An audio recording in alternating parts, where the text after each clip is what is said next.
Hi you guys, this is Sandra again, and I'm going to show you how to make these cute flower crowns, especially for spring break. Now all these items that I have here were purchased in Michael's Arts Craft store, and I only spent like $17 apart from the glue gun and the scissors. But it's very inexpensive, and with these products that you have here, you can make at least up to 5 flower crowns. When you normally purchase these, they come in a roll, so the first thing you have to do is cut and untangle it all around in order for you to actually reveal the real wreath. That one you don't use, they just use it to wrap it up. What you're gonna do now is untangle the whole wreath, and then you have to pick and choose the parts that you want to use in your crown. Some parts of this wreath are thinner than the others, and some of them have thorns, so you really have to pick and choose what you want on your crown. You really could do anything with it. I mean, I would pick the ones that have more thorns on it, because they're normally the ones that are thicker. So you can just customize it yourself and start cutting the thorns and cut the ugly parts that you don't want in your crown. As you can see, I gathered 2 different branches, and what I'm going to do is unite them into one crown. So what I'm going to do right now is trying to just play around with your crown. Just see how big you want it, how small you want it. It's all up to you. It's if you want your crown to be bigger or if you want your crown to be small and tight to your head. This crown, I want it to be right on top of my head, so I'm making it a little bit smaller than most crowns that you see.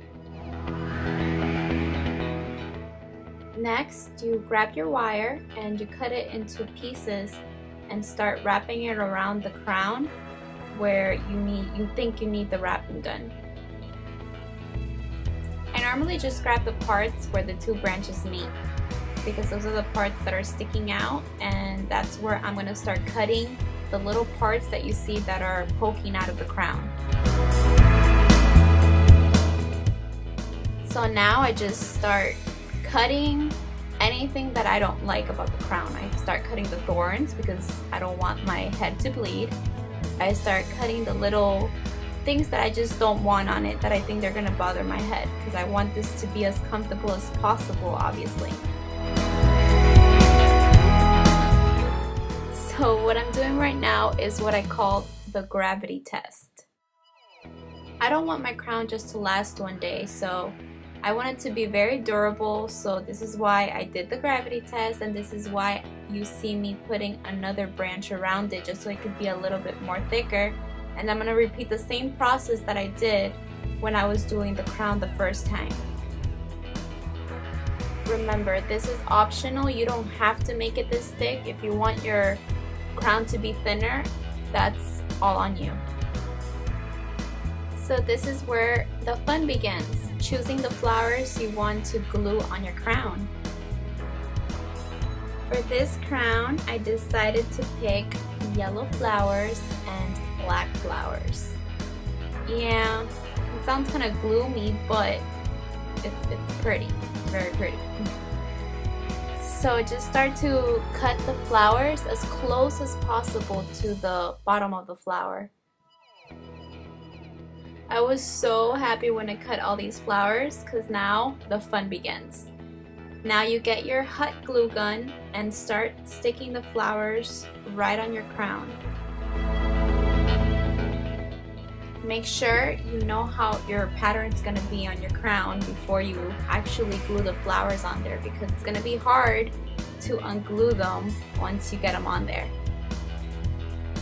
So the pattern that I chose for my crown is 3 yellow flowers and then 1 black flower in between each 3 flowers.